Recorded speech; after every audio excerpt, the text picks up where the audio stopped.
The house stood where the map no longer claimed it. Just past the fork where the old post trail bled into dust and buffalo bone, tucked behind dry willows that had bent under too many winds but never broken. No one had come near it in years. Even the nearest townspeople said the land belonged to the old days, and when the U.S. Marshals arrived with their papers and axes, no one followed. The gate creaked before they touched it, and the house seemed to wait, not asleep, but listening. The inside was all soot and papers, melted candles, iron hooks nailed directly into walls, and an awful sweetness in the air like syrup gone rancid. In the study where the light cut thin across the room, they found the census book. Half-burned, spine-warped pages fused, but still legible. 57 names, dates of entry, birthplaces, destinations, and always written the same: assimilation.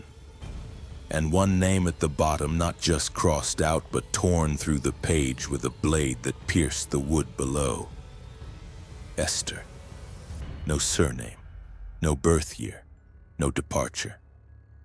Just that first name and a hole that tried to erase it. They followed the heat of the floor down into the cellar, though the house had no fire. The smell worsened. Burnt parchment, dried rosewater, and beneath it, something iron but not from tools. Blood that had dried a long time ago. The first marshal lifted the latch to the lower door with his rifle. It wasn't locked. It didn't creak. It opened like it had always been ajar. The stairs led down, tight and low, and the light didn't follow them. It took 3 lanterns to see the woman. She sat in the corner of the cellar on a wooden chair with a broken back, hands folded, bare feet on scorched stone. The walls around her were lined with blackened jars and cracked porcelain basins, some still filled with what looked like ink, though it hadn't dried. There were words scratched into the stone behind her, none in English. Shapes, angles, things that looked almost like letters but repeated in ways that formed no names. She didn't flinch when the marshals called out, didn't move when they raised their voices. One man fired a warning shot into the dirt. She didn't blink. It was the younger deputy who stepped forward first and touched her wrist. She was warm, breathing. Her skin soft, not starving, but pale in a way that didn't look human anymore. And her eyes, when they finally looked up, didn't ask for help. They stared through him, and something inside that man never settled again. He retired 2 weeks later, said he couldn't sleep without hearing stone breathing beneath his feet. They checked her throat. Her tongue was there, intact. No visible injuries, no bindings. She wasn't mute, she was choosing. The floor around the chair had been scorched in a perfect circle, like something had burned slow and even, as if time itself had left a mark. The jars nearest to her were sealed with wax and stuffed with scraps of paper, little curls of faded ink, tiny fingernails, a tooth. They documented everything. The marshals photographed the room, took the jars, took the woman. She didn't resist, didn't speak when questioned, didn't tremble when chained. On the way back to the county seat, she sat upright in the wagon and looked straight ahead. The birds didn't follow them. The dust kicked up strange patterns behind them, as if the road wanted them returned. The census book remained behind, but they had already copied the page, and it was that torn name, more than the woman, that shook the investigators. Because when they searched the federal orphan and re-education records, they found one match. Esther, admitted 1845. Mixed parentage, transferred to Wren House for speech rehabilitation. No release, no grave, no follow-up report. Just a last line written in the margin by a physician's hand. Does not vocalize. Retains all memory. No mirrors allowed. Back at the county office, she was placed in a cell, offered food, water, paper, ink. She refused everything but the ink. With it, she drew. Not pictures, shapes, each one more precise than the last. Spirals with teeth, eyes with no pupils, mouths opened backward. One paper was blank except for a single number repeated 100 times. 67. When asked what it meant, she reached for her own arm, the place just above the elbow, where the flesh was faintly warped, like heat had lived there. And under close light they saw it. Not a scar, but a brand. Faint.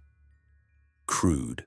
A circle split by a vertical line, the same mark found later carved into the wooden underside of her cellar chair. The same symbol painted on the inside of one remaining jar. The one with a single word inside. Witness. The town called her the burnt woman, but she had no burns. They buried the cellar. They sealed the house. But no one would stay long near it. The crows that returned perched only on the eastern eve, never the west. Children stopped going past the road, and those who cleaned her cell reported strange things, names scrawled across the walls in soot, then gone the next morning. A worker was dismissed for claiming the woman whispered at night, not in words, but in sounds that made the lights flicker. A physician volunteered to examine her more thoroughly. He lasted 3 visits. On the 4th, he ran from the room and vomited. He wouldn't speak of what she showed him, only that her drawings had changed.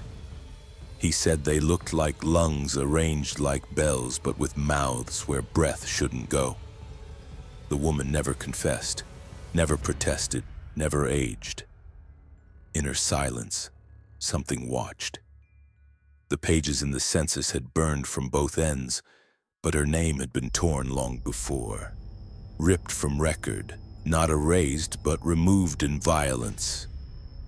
Someone wanted her hidden, and someone else, someone older, wanted her preserved. When asked for the last time if she could speak, she looked directly into the camera, held her breath until the technician asked her to stop. Then she exhaled one word, not aloud, not lip-read, not caught on tape. But every man in the room heard the same thing inside their head. 67. Then nothing. The file was sealed in December 1886. But the name, Esther, would surface again. Not in court, not in church, but in the margins of medical ledgers and school rosters, always scratched in by hand, never signed, only repeated, quietly, as if it had never stopped being spoken, just never out loud. In the winter of 1845, weeks after the ink dried on President Polk's directives to move the remaining tribal families into reservation zones, a girl was handed off without ceremony. No papers, no guardians, no name offered. Just a note scrawled in burnt ink and folded twice. Her mother served where she was not permitted. Her tongue remains unclaimed. The child was 6, maybe 7. Skin too pale to be called native, too dark to be called white. Her hair was combed but uneven, like someone had cut away the parts too tangled to save. The woman who brought her didn't speak either. Just left a pouch of herbs and a carved wooden spoon in her satchel, wrapped in blood-wet linen. The wagon that delivered her didn't stop long. It wasn't safe after dusk. Wren House Correctional Seminary for the Unsettled was located near the Arkansas River, far from any town, placed deliberately in the folds of nothing, a place where noise didn't echo and stars didn't blink. It had no chapel, no bell, just a 3-story brick structure with no glass in its upper windows and locks that opened from the outside only. Dr. Silas Wren was not a man of God. He was a man of order.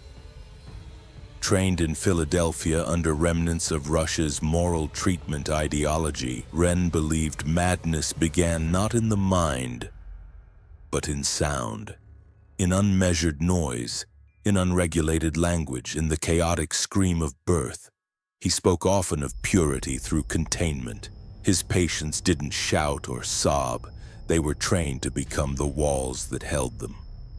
Wren's favorite invention was the reflection ward, a sealed chamber that allowed no sound in or out. No mirrors, no books, no human names spoken, only actions allowed, repeated daily, under tight schedule and controlled illumination. The girl was placed there immediately. No introduction, just removal, from wagon to inner corridor, then into the reflection ward with 11 other children. All were under age 10. All had been orphaned under suspicion of tribal or mixed lineage.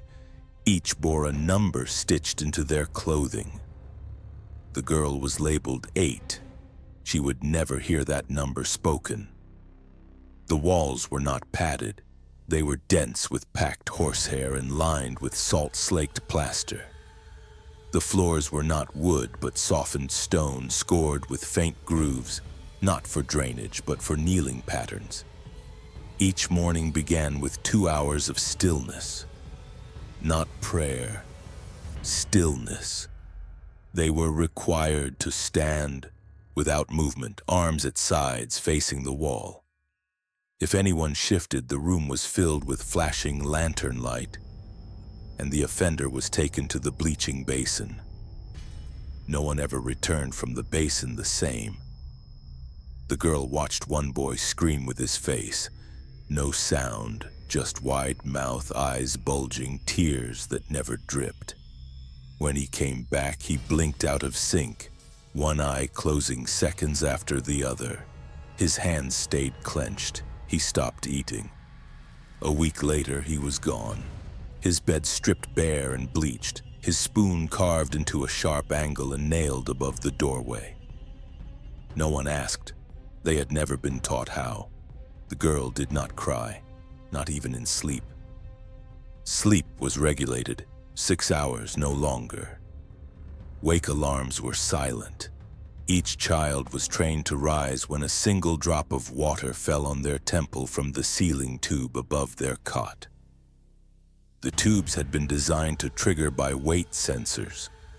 When the child's body reached full rest, the drop began to form. Too light, and it never came. Too restless, and it would fall early. Wake before the drop, and the child was marked reactive and sent to the cloakroom, a space behind the ward lined in heavy velvet where children were required to lie without touching the floor.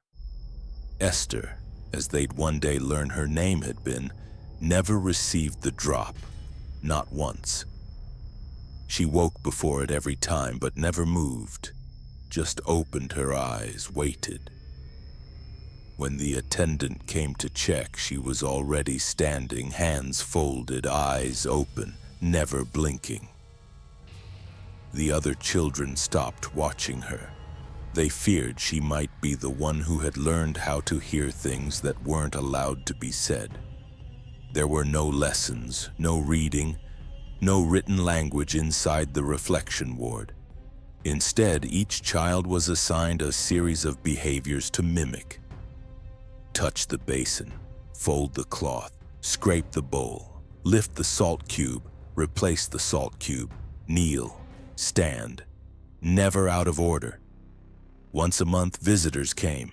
State officials, silent priests, one doctor from Vienna whose shoes were so clean they left no trace. They watched from behind the glass, always taking notes and always watching the girl who didn't blink. They whispered when she faced them. It wasn't fear they whispered about. It was clarity. One nurse, a new hire from Missouri, entered the ward briefly to deliver a cloth. She stumbled and accidentally said sorry out loud. The next morning, she was gone. A note in her file: reassigned to Washington Territory for vocal retraining. No such program existed. Esther remained in the ward for years, never punished, never praised, but always recorded. One year, an assistant noticed something strange. The salt cubes in Esther's tray never dissolved. They were perfectly square, undisturbed. The tray remained dry, but when lifted, her cot left black rings on the floor. The stone was darkening in patterns, but only where she stood. Like something inside her was displacing the silence, not breaking it, but pressurizing it. The reflection ward soon had to be resealed. The air in her corner grew warmer than the rest. A priest asked if they'd installed heating under the stone. They had not. Another child fell ill. Fever, vomiting, then silence. Her mouth filled with gauze overnight, though no one confessed to doing it. She died by morning. Her file was marked non-responsive. Her number was repurposed. Her name never entered record. But Esther wrote something one night with soot. Just 4 letters in the back of her pillow tag. They read, "Stay." Visitors continued to observe. They began to note things beyond the children. The temperature fluctuations, the lack of insects, the decay of metal tools near the west wall. And always, that the children did not cry, did not speak, did not even flinch when startled. And one girl, one numbered 8, did not blink when looked at. She held the gaze too long, too still, and something in it cracked the observers in places they couldn't name. Esther didn't need mirrors. The reflection ward had become one, and it reflected only what was willing to become silent.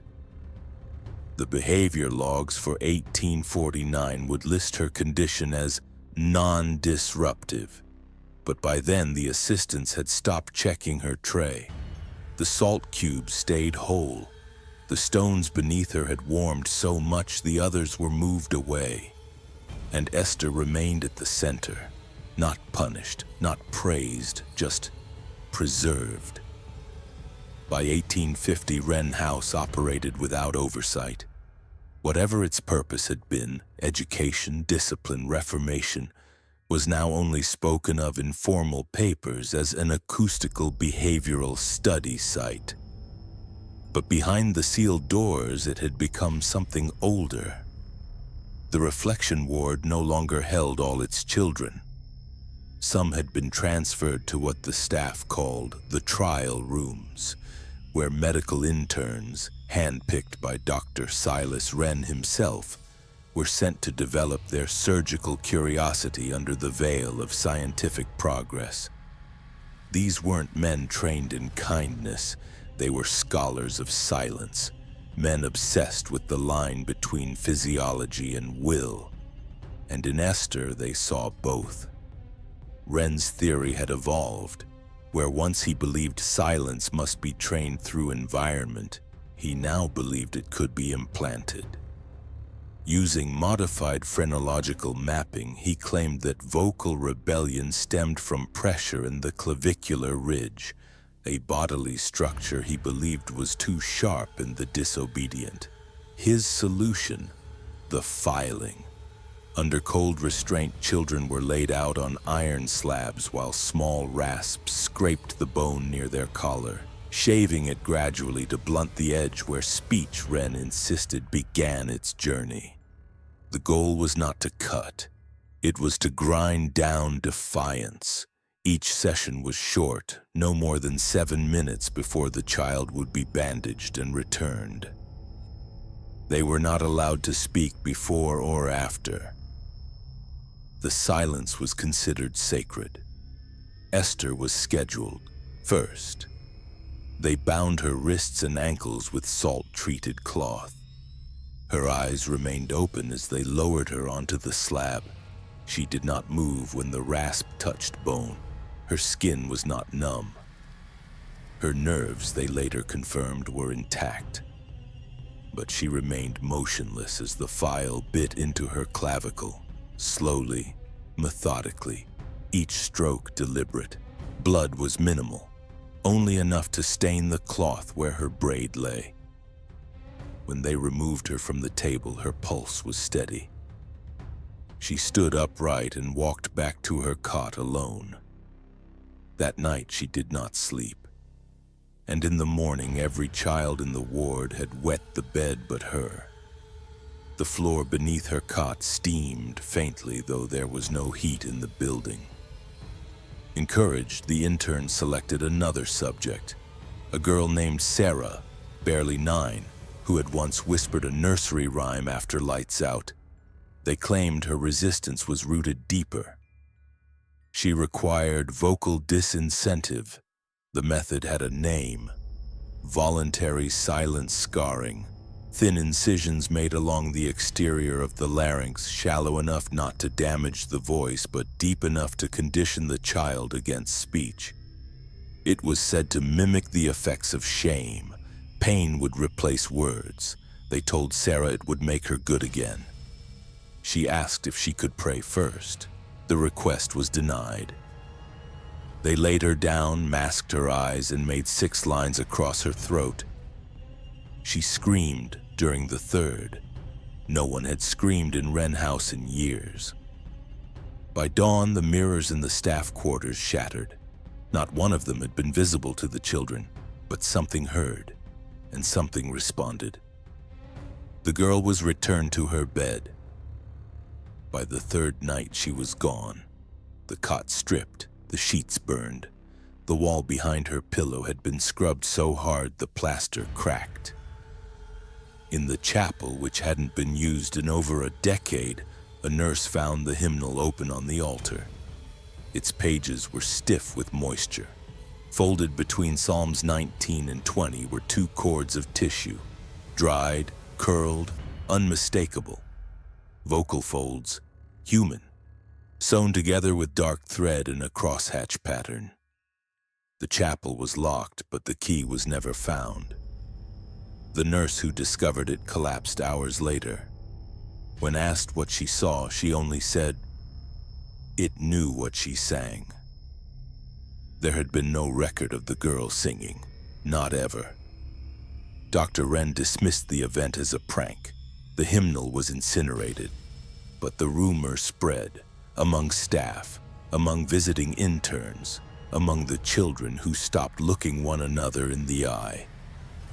Esther, however, began to act differently. She moved her hands in slow patterns across her cot before sleep. She traced symbols into the stone under her bed frame using a shard of scorched wood no one could account for. The patterns resembled nothing known, yet each was unique. Some thought she was mimicking the filing rasp, but others believed she was writing something she had no words for. The other children began to mimic her gestures, at first subtly, touching their clavicles, scraping spoons against their trays in sequences of 7 or 11. One girl was caught writing with her blood on a napkin. When she breathes, the wall bends. Her hands were bandaged, her cot moved. But the message appeared again on the bottom of the soup basin, carved so finely it took hours to notice. The children had not been given anything sharp. Esther, still mute, watched, never intervened, never smiled. But on the morning after the hymnal was found, she scratched something into her own collarbone with a fingernail.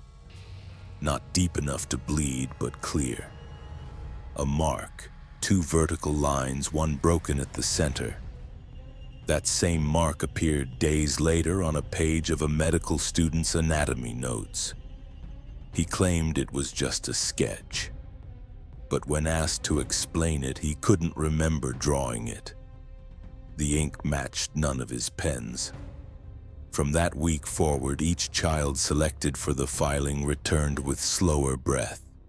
One wet themselves permanently. Another refused to eat, pressing her mouth to the wall until her teeth broke. The staff reported hearing soft clicking from inside the reflection ward at night. Always in triplets. Always near Esther's cot. When asked if she was unwell, she stared at the ceiling. Her clavicle bore 3 shallow grooves, healed, raised, perfectly even. When they attempted to document the markings, the photographs failed. Each image showed static or blurs. But when viewed upside down, the blurred shape formed a pattern. A looped shape resembling a larynx but with a hole in the center. A negative echo. The interns didn't stop. They had grown obsessed. They believed silence was no longer a condition. It was a weapon. A programmable state. The flesh of the children had become a place where pain wrote obedience. But Esther had already left them behind. Not physically. She was still there. Still sitting, still breathing, still blinking too rarely. But she had stopped reacting. She was recording. Each mark, each cry, each line filed into bone, taken in, stored, measured, waiting. And while the others screamed or vanished, she remained untouched. Not because she feared what they'd do to her, but because she knew they hadn't yet learned what silence could really say. By 1852, the reflection ward had no reflections left to offer. The walls, once sterile and pale, had dimmed to a permanent gray. The windows remained closed, but moisture no longer gathered on the glass. Air circulated only when forced through the floor grates. Silent gusts that carried dust too fine to sweep. The children had stopped speaking long ago. They did not gesture, they did not write. Even their dreams seemed to submit to Dr. Wren's doctrine, as most had ceased crying out in sleep. The ward was calm, measured, and dying slowly beneath its own stillness. Except Esther. She moved as little as the others, slept the allotted 6 hours, obeyed every signal and command. But something underneath her compliance disturbed the staff. Her mattress, unlike the others, sagged oddly in the center. Not from weight, but from some internal layering no one could explain. Her posture never shifted. Her blanket was always folded into the shape of a square. She never made eye contact with anyone for more than 5 seconds. But attendants began to notice something else. Phrases whispered near her cot that hadn't been spoken aloud. Medical logs. Sentences repeated word for word, even though no one had entered the ward that day. They dismissed it at first as paranoia. One nurse blamed stress, another mercury fumes from the basement pipes. But the whispers continued, always near Esther, always accurate, so they searched her bed. At first they found nothing, no blades, no slates, no food. But when they ripped open the thin mattress lining, they discovered the seams had been altered. Not sewn with thread, but bonded with wax. The same wax used to seal specimen jars in the autopsy room. Inside were dozens of slips of paper, thin, curled, most written in pencil or ink that had bled from sweat. Each one bore a single line. Some were fragments of staff conversations. Others listed prescriptions, file numbers, or anatomical terms far too advanced for a child to understand. Some were just dates. One slip simply said, "If the tongue is removed before sleep, the lungs calm faster." The papers were taken, burned, but she continued. Within days, more were found, this time hidden in her blanket stitching, rolled so tightly they resembled broken threads. A physician opened one with tweezers and found a list of 7 numbers followed by names. All were children who had lived in the ward within the last decade. All had been marked as aged out. All were officially deceased of fever, seizure, or silencing failure. But no formal investigations had been filed. The doctor who found the list resigned that evening without offering a reason. They tore apart her bed, not just the mattress. They pulled the frame from the floor, stripped it bare, and that's when they saw it. Scratched into the wood beneath where her body had slept, not written but carved in even rows, were 67 names, every one precise, each with a date, each followed by a final note. Compliant after 3 filings. No longer resisted bathing. Removed tongue before day 80. And then, a simple word, DEAD. The slats were covered edge to edge. Some names were known to the staff, others predated the current rotation. But none were white, not one. The marks had been made gradually over years, and no one had seen her do it. They asked how. She didn't answer. She was not punished. There was no protocol for this kind of violation. Wren himself declared it an unusual manifestation of observational memory. He framed it as proof that silence therapy did not destroy cognition. It refined it. Esther, he claimed, was an archivist of restraint. She had found meaning through passive intake. She was, he argued, a vessel for institutional memory. No one mentioned the missing knives from the kitchen, or the small bone shard found inside one of her shoes. No one explained how a child could carve such letters with such precision. When asked if she had help, she finally moved. Only her hands. She placed one palm flat on the wooden slab where the mattress had been and traced a single circle.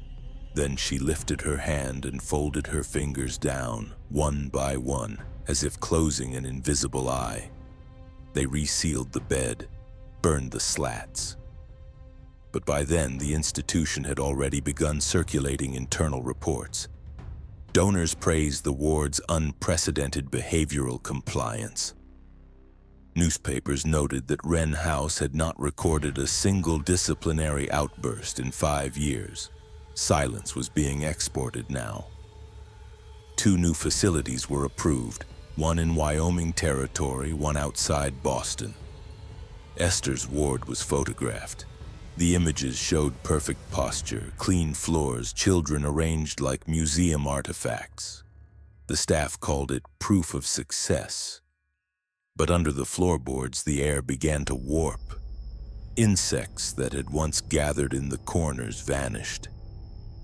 Tools placed near Esther's cot grew rust overnight, and once late into inspection hours, a nurse left her clipboard behind and returned minutes later to find it soaked in what looked like ink. Only one word remained legible: witness. Still, the names on the wooden slats were not included in any official report. They matched tribal census death list from Choctaw and Creek territories, but no connection was made public. No inquiry was opened. Instead, the silence continued, not as absence but as ritual, a shape, a code, a weapon, and through it all, Esther did not flinch, did not weep, did not resist. She simply sat. And when the new mattress arrived, she placed one hand beneath it. Softly, slowly, as if it had always been waiting to be written in. By 1866, the world outside Wren House had changed. The Civil War had ruptured the country's spine, broken families across battle lines, rewritten laws, and redefined freedom, at least on paper. But in places like the Arkansas interior, where silence had always been more enforceable than justice, institutions like Wren House went untouched. No soldiers came for its records, no clerics questioned its design. and no parent stepped forward to ask what had become of the missing. The children who vanished from its rolls had always been the kind without surnames, displaced, reassigned, marked, reformed, or relocated. But someone did come eventually. A pathologist, quiet, middle-aged, known to travel alone and write too much in his notebooks. His name was Dr. Amos Greaves, and he had been assigned by a Reconstruction-era committee to evaluate remote burial grounds for improper anatomical disposal. In simple terms, he was looking for proof of grave abuse. What he found was something else entirely. The cemetery behind Wren House was modest. 37 stones, most unmarked, most tilted at angles that suggested they were placed by hand, not measured. The earth was dry, but the graves were soft. Dr. Greaves opened 6 the first day. 4 were empty. 1 held only cloth, no remains. But the sixth contained a child, perhaps 8 or 9, wrapped in gauze and preserved far beyond any natural state. The body was pliable, colorless, eyes stitched shut with thread that looked melted at the knot. But most disturbing, the chest cavity had been opened and then resealed with a cross-hatch of fine black cord. There was no heart inside. The next morning, under court authority, he opened 9 more. Of those, 7 were complete, all children, all wrapped, all sealed the same way. Open at the chest, restored with perfect stitchwork, and none of them had hearts. Instead, in a locked root cellar beneath the old chapel steps, Dr. Greaves found 31 glass jars, each filled with a dark fluid the consistency of ink but slicker, denser, without smell. Floating in each jar was a single human heart, preserved without decay. Not hardened, not bloated, just paused, still, perfectly intact, and each was labeled, not by name but by confession.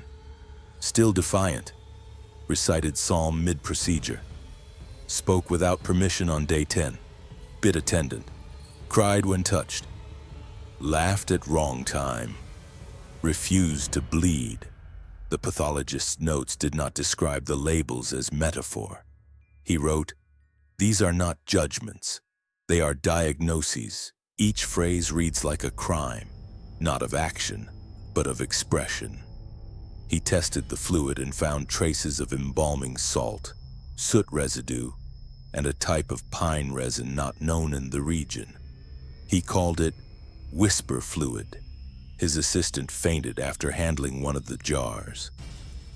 Said it felt warm even after hours in cold air. Another claimed the labels moved when no one looked directly at them. Dr. Greaves petitioned for removal of the specimens, but Wren intervened, calmly, formally. He declared the hearts as evidence of a failed generation and insisted they were being kept for moral instruction, to remind the next wave of silence what resistance leads to. His language was not defensive, it was measured, institutional, as if this practice had been agreed upon long ago and needed no further explanation. Greaves, for his part, tried to submit a federal report, but before it reached the committee, he withdrew his name and disappeared. His final entry: "I do not believe these children were buried. I believe they were stored. The cellar was resealed, the jars remained. But whispers about them grew. One night, a nurse reported hearing faint humming from beneath the floorboards. Soft, childlike, tuneless. When others investigated, they found nothing. But one of the jars had cracked slightly, its fluid still full, its heart still whole. But the label had changed. Now it read, 'Heard by 4. Inside the ward, Esther remained unchanged. She did not blink when Dr. Greaves entered the building. She did not react when the children were unearthed, but she moved that night for the first time in weeks. A guard noted she stood beside her cot and whispered something into the wood. No one could hear it, but by morning a new carving had appeared in the floor beneath her. A perfect circle inside of which sat a short phrase, "They pulse in order." An administrator asked her directly, "Did you ever speak?" Esther did not look at him. She did not raise her hand or nod or mouth anything. But later that afternoon, she was found in the back pantry, seated beside an overturned ink jar and a scrap of brown parchment. Written on it, in narrow, even strokes, "Only when they ask in pain." The ink was still wet, but no ink was kept in the pantry. No child ever admitted hearing her voice. No attendant recalled her lips moving. And yet, the more they studied her, the more they recorded phrases that had not been said aloud. Transcriptions of emotional states, projected memories, even numbers that matched heart jar inventory before it was discovered. Esther did not confess, she did not plead. She only existed, a record in human form. When the officials left, no jars were removed. But 6 weeks later, the Reconstruction Committee received a bill from Wren House. It read, "For maintenance of anatomical regrets. 31 total. Additional may be requested." The bill was stamped, signed, and filed. No follow-up was made. Esther remained in her cot, tracing invisible patterns into her palm. No sound. No breath wasted, just waiting. Because she understood what they had tried to preserve, not the bodies, not the discipline, but the moment just before a scream, the place where pain becomes obedience. And they'd bottled it, brined it, labeled it by its last defiance, and still, they rotted slower than silence. In 1873, Wren House closed its doors without ceremony. No public notice, no charges, just a letter of surrender filed with the county clerk unsigned, and a final delivery of medical supply crates marked "property exhausted." The institution's shutters were nailed closed. The furniture, the journals, the patient logs, all sealed in the basement archive. A single padlock was installed across the front gate. The iron was so thick it would take nearly a century for it to rust. At the time, the shutdown was attributed to a single sudden disappearance. The wife of a northern journalist named Joseph Tilden, who had scheduled a private tour under the guise of writing about rural educational reform. His wife, Caroline, a young school teacher from Albany, had accompanied him to Arkansas. She was never seen again. The official explanation claimed she departed before the tour, citing illness. But Joseph returned home alone, eyes hollowed, with no luggage but a broken watch, and 2 unlabeled photographs he refused to explain. He withdrew the article, burned all drafts, and never published again. Caroline's name was quietly removed from regional missing persons ledgers at her husband's request. He was said to have suffered a breakdown, but some records suggested he continued filing private reports to an unofficial body. Coded letters to an unnamed medical circle in Massachusetts. Letters that always ended with the same closing line: "There are sounds that cannot be heard until we forget how to speak." Wren House faded. The grounds grew over. The graves behind the building were fenced, then forgotten. The floorboards curled. Its story could have ended there, but time, unlike silence, doesn't preserve things. It reveals them. In 1929, a boy chasing a thrown horseshoe on a field trip to the shuttered site fell through rotted floorboards and into a long, collapsed chute near the old laundry shaft. His leg broke. Teachers called for help. When rescuers cleared the debris, they uncovered not only the child Momrusan, but a sealed clay jar tucked behind a crumbled corner beam. The jar was unmarked but wrapped in thick cloth and sealed with wax. It held no scent, no obvious sign of decay. But inside, suspended in a syrupy amber liquid, was a human tongue. It was whole, perfect, with no signs of trauma. The preservation was unnatural, no shrinkage, no discoloration. The muscle had been prepared not for burial but for storage. Within a week, the jar was sent to a regional coroner's lab in Little Rock. Analysis confirmed the tissue belonged to an adult female, European ancestry, age estimated between 25 and 30. The preservation fluid matched no known embalming solution on record, but the wax seal bore an impression, a split cross, vertical with its arms cleaved in opposite directions. An asymmetrical design not native to any Western religious order. The tongue was never claimed, but whispers began. Quietly, archivists unearthed the guest logs from the final year of Wren House's operation. One name appeared on 3 separate pages: Caroline Tilden. Her signature marked her entry at 9:14 a.m. on October 3, 1873. No exit time was recorded. The ledger ended abruptly 4 pages later. A letter was sent to Esther, who by then had been moved to a private hospice, still under state watch, though no longer considered dangerous. She was 34 by appearance, though her records claimed she should be older. Her file simply read, nonverbal, nonviolent, memory above average, unassigned. When asked if the tongue belonged to her, Esther took a long breath through her nose, then lifted her sleeve. The mark on her forearm had not been tattooed, it had been branded. A split cross, the same design as the wax seal. The scar had grown faint with time, but its shape remained precise. She did not explain it. She did not point to the tongue. Instead, she placed her arm down on the table and closed her eyes. The lights in the room dimmed briefly, a reported surge, though no power outage was logged. On the table, the condensation from her water glass formed into a smear, a curved symbol. When turned sideways, it resembled a stylized ear, with the canal cut in 2.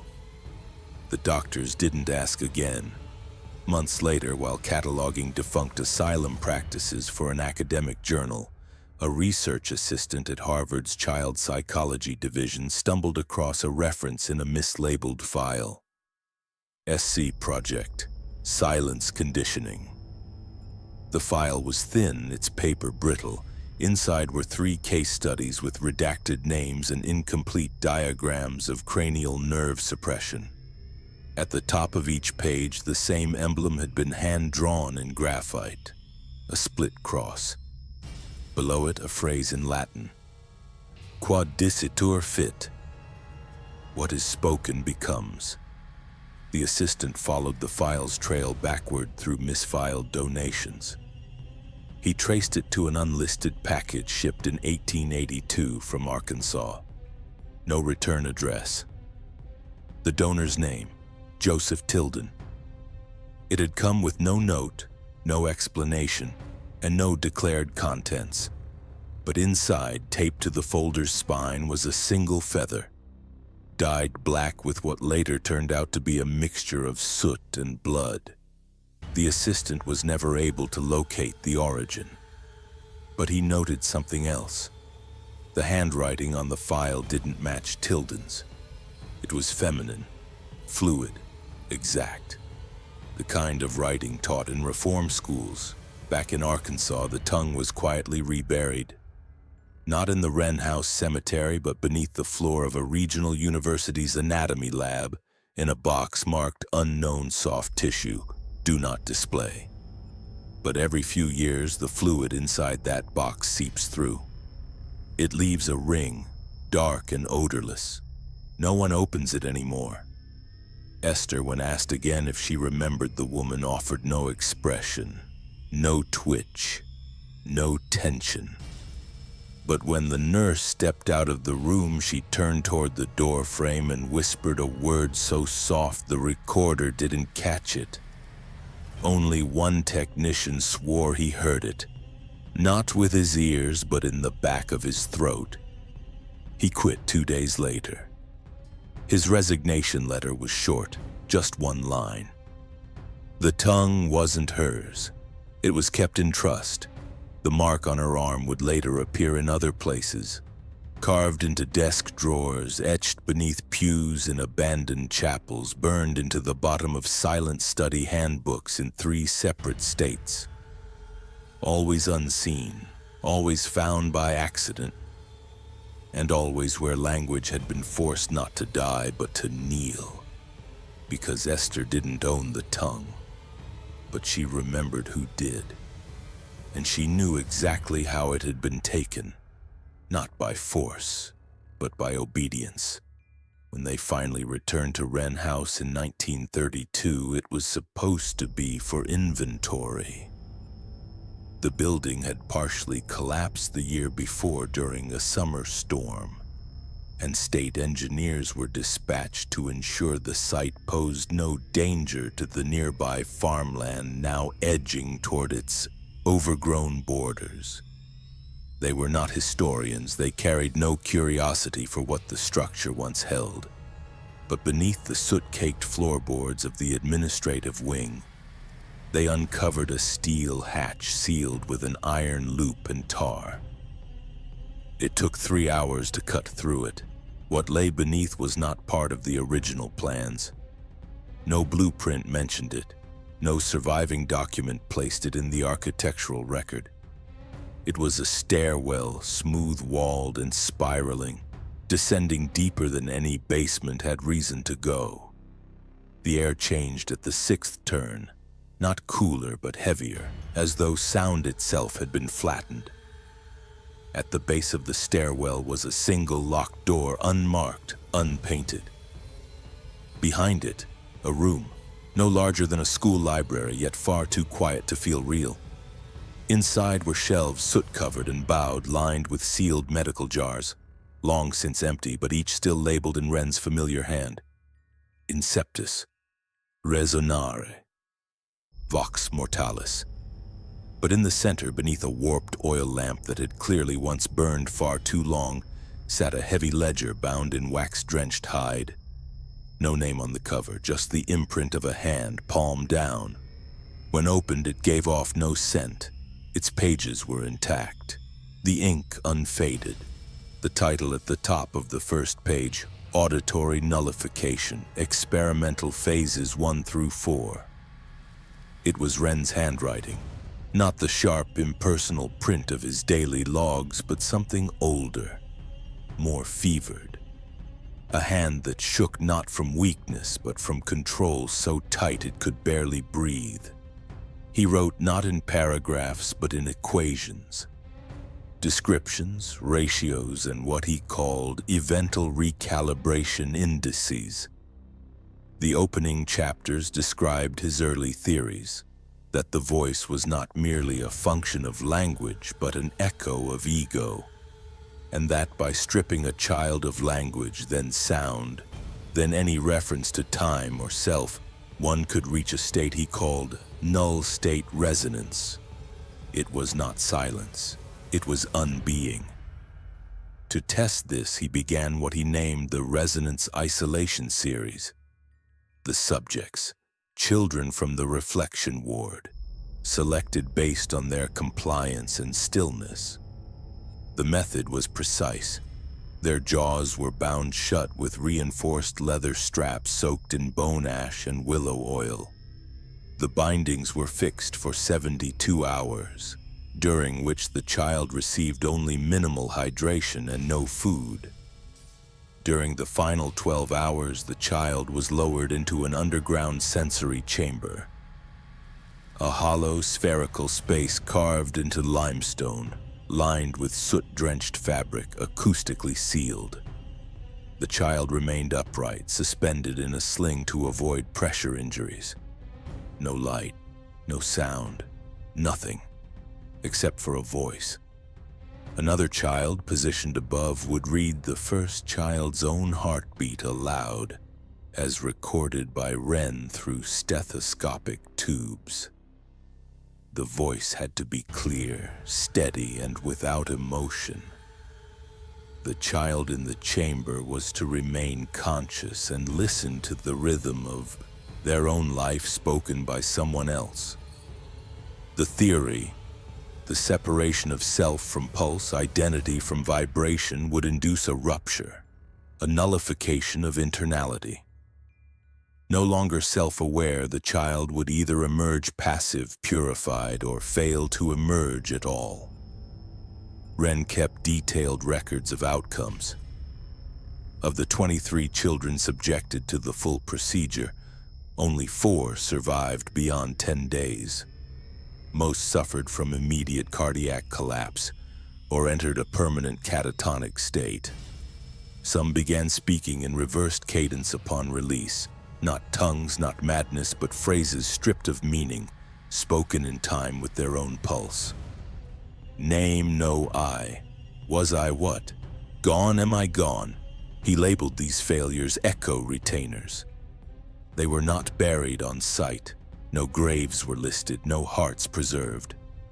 Their pages in the ledger simply ended mid-sentence. But one entry did not end. It spanned 12 pages. It was not a failure. The subject was not redacted. Her name was recorded just once, Esther. She was bound for 72 hours, no complaint, lowered into the chamber without resistance. Her pulse read aloud by a boy who, the records note, ceased verbal function within 2 weeks. Esther remained inside the chamber for 13 hours. Wren noted no signs of stress, no hallucinations. When she was removed, she looked directly into the light and blinked once. She spoke no words, but she raised one hand and pointed to the wall, a spot no one else could see. Wren approached it. On the wall was a faint outline, not drawn, not carved, but present, as if heat or pressure had left it behind. A symbol, a spiral broken by a cross. Wren did not question her. He merely wrote, "Subject sustained null state, ego dissolution incomplete, retained core observational function, may be irreversible." The final entry in the ledger bore no date, no heading, just a single line written in fainter ink, possibly added years later. It read, "She endured." The book was removed from the estate, but not before each of the officials touched its cover. Not instructed to, not asked. Each placed a hand on the faint imprint, and later could not remember why. Within a year, an anonymous manuscript appeared in the archives of a Boston medical school. It described a program called silence conditioning and made mention of null state testing. But no author was listed. The only identifying mark was a split cross at the bottom corner, and beneath it the words, "Memory, when isolated from voice, becomes doctrine." Esther remained under state care. She never saw the book again. But those who tended to her noticed something new. Her breathing slowed when others entered, as if measuring their sound, as if remembering their pulses, not to mirror them, but to speak them back. The boy was 8 when they found him whispering the name. It was a Tuesday morning in the late spring of 1885. The kind of quiet day when no one expected news, let alone something that would unearth a memory the state had tried to bury for decades. His foster mother thought it was a fever at first. The boy had no history of illness, no complaints the night before, but she woke to find him sitting upright in bed, eyes open, unmoving, lips forming syllables with no sound. He whispered as if into a glass. When she leaned closer, she heard it. Not a prayer, not a nonsense rhyme. A name, clear, steady, Esther. The woman froze. She hadn't heard that name since her teacher training in Boston. It was a name spoken only once, by a visiting physician who warned them that silence, when forced too young, could echo through blood. The name hadn't meant anything then. Now it bled through the walls of her foster son's bedroom. She wrote it down. She called a doctor. The boy wouldn't stop. Even in sleep, the name dripped from his breath like a chant. Not loud, not pleading, just present. When the physician arrived, he asked the boy to draw something, anything, just to test cognition. The boy picked up a piece of chalk and, without speaking, filled the underside of his bed frame with symbols. Not childish ones, not houses or clouds, but rows of concentric ovals, each containing a single open eye. At the center, a tall woman in a plain dress with no mouth. Her hands were lifted, not in warning, in offering. Beneath the drawing, the boy scribbled a single sentence in a hand far too practiced for his age. "She gave me your pain so you could rest." They institutionalized him by week's end. His foster file was clean. No prior trauma, no illness, no accidents. But during intake at the county home, the nurse shaving his head found something under the scalp. Thickened ridges near the crown, too deliberate to be natural. An X-ray confirmed it. Subdermal sutures, bone reshaped, incisions once made and healed, not from a fall, from a procedure. The attending physician paled and stepped away without explanation. He had seen this before, once in an archive of medical failures smuggled out of Austria before the war. It was called cranial isolation, a forbidden treatment used to silence internal noise.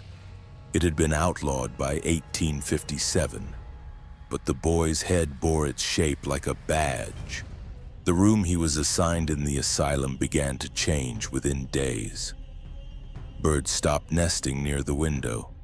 Insects refused to cross the sill. Nurses reported feeling breathless near his bed, though the air was clean. The boy remained still. He no longer muttered the name aloud, but every time someone entered the room, he would raise one hand, slowly, and point to the same spot on the wall. It took a week before someone peeled the paint back. Beneath the plaster was a symbol carved into the wood, a split cross. The same mark found in the seal of the clay jar that had held the embalmed tongue. The same symbol burned faintly into Esther's arm. Authorities were called. They traced the boy's prior foster home and located his records. His previous guardians had died the year before in a house fire deemed accidental. But when the ashes were reviewed, they found books, salvaged by neighbors, containing handwritten annotations in Latin, margins filled with codes and terms long since scrubbed from child therapy journals.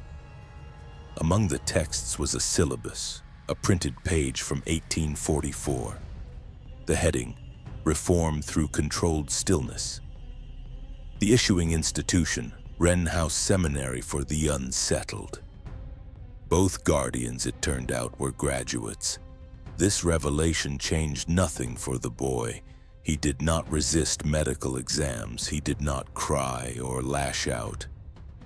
But when a new doctor attempted to ask him questions, the boy interrupted, not with words, but by drawing on the floor with his fingernail.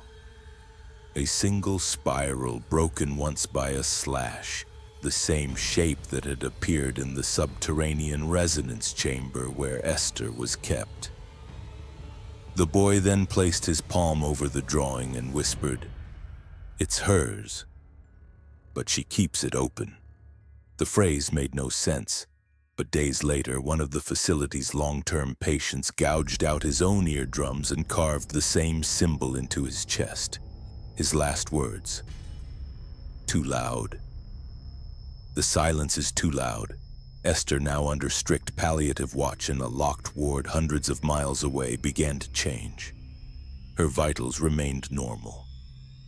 She still didn't speak, but one night a nurse observed her lifting her hand toward the window. She held it there for 12 full minutes. When she lowered it, the glass had fogged. Not from breath, but from within. A single word appeared in the condensation. He called. The boy across the state fell into a deep sleep the same night. His heart rate slowed. His breath became unnaturally steady. 9 breaths per minute, no variance, like he was syncing with something. When they touched his shoulder, his eyes opened and he said only, "She never wanted a name, only a place to listen from." That week, child psychiatry records across 2 state lines were redacted. An internal memo circulated through private medical colleges warning of patterned mnemonic echo in cases of enforced cognitive silence. No names were listed, but one diagram, found attached to a memo from the Harvard Child Psychology Lab, showed the boy's drawing, reproduced exactly. The file was labeled SC-2, Nonverbal Transmission of Silence Memory. No one explained how he knew Esther's name. He'd never met her, but he whispered it the way a child might whisper a lullaby. Not learned, remembered. The guardians were exhumed quietly. Their bones bore signs of surgical training, thin cuts along the thumb pads and middle fingers, common to those who handled thread and restraint tools. The ashes of their library contained notes on echo transfer protocols, emotion filtration via scapular alignment, and voice grafting through guilt transposition. Most were too damaged to read, but one intact page read, "Pain is not erased, it is lent, so another may sleep." And somewhere beneath a sealed hospice floor, Esther blinked once, as if to say, "I received it." By the fall of 1886, Wren House was once again under inspection, this time not by reformists or doctors, but by sound. A new discipline had begun to emerge: forensic acoustics. Men with copper coils and brass amplifiers now believed that buildings could carry memory not through ghosts, but through vibrations. The soot-caked walls of defunct institutions were their canvas. They came with wires, contact needles, and boxes that hummed like buried insects. Their goal, to map historical trauma by detecting physical imprints of repeated speech, loud enough or frequent enough to burn into surfaces over time. It was crude. The equipment was inconsistent. But some sounds, they said, were never meant to fade. Wren House was the ideal subject, its chambers sealed, its interiors preserved by decades of disuse. Most rooms yielded static. The kitchen returned faint rhythms, perhaps footsteps, perhaps nothing. But one room, a narrow windowless cell on the 3rd floor with reinforced walls and an interior bolt, returned something different. When the contact mic was pressed into the soot-plastered corner, the wall did not echo. It responded, faint at first, then clear. The same 4 words on a loop in a child's voice, "No, no, let her speak." The engineers stopped recording. The equipment was tested, recalibrated, the phrase repeated, no variation, no inflection, just a flat, neutral pleading. repeated with the even rhythm of breath. The phrase had not been played through a device, it had been etched into the wall. Burned somehow, not by fire but by frequency. The result of a voice repeated so often, so consistently, with such force of need, that the wall itself had learned to remember. Investigators reviewed floor plans. The room had been called Chamber B7, a misnomer. It hadn't been for storage, as once believed. It was a shame containment room, one of 5 on the upper floor. The practice was nearly forgotten now, a grotesque reform model used in only the most extreme disciplinary wards. In these rooms, children were locked together, usually 3 or 4, and instructed to remain silent for 24 hours. If any spoke, the group would be punished. But one child was selected as the voice, the only one allowed to speak. If they did not speak when spoken to, the punishment fell harder. If they said the wrong thing, it fell harder still. The goal was simple: to weaponize the guilt of sound, to turn the act of speech into responsibility, into shame, into a burden so great that even the whisper of a thought became unbearable. Esther's name appeared in every record of B7, not as the punished, but as the speaker. She had been chosen again and again, placed among children who had cried, wet themselves, begged, or broken. But she never spoke, not once recorded. Yet every session noted her as the voice. The children begged for her to speak. Some shouted, some pleaded. One child clawed her own throat, screaming that Esther won't say it, until her vocal cords hemorrhaged. She was declared non-recoverable and removed from record, but Esther remained, always brought back, always labeled instrumental but compliant. And now, decades later, her absence was the one sound the wall remembered. The engineers played the loop for analysts. One insisted the voice was that of a boy, no older than 9. Others claimed it was too calm to be human.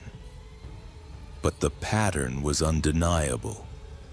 The phrase matched the structure of speech recorded from trauma survivors during echolalia episodes. The repetition wasn't decorative, it was functioning, keeping something contained, like a lock made of sound. Further investigation revealed scratchings beneath the bed frame in B7. Not letters, not symbols, just grooves. 67 of them, each one vertical, each precisely 1 inch long.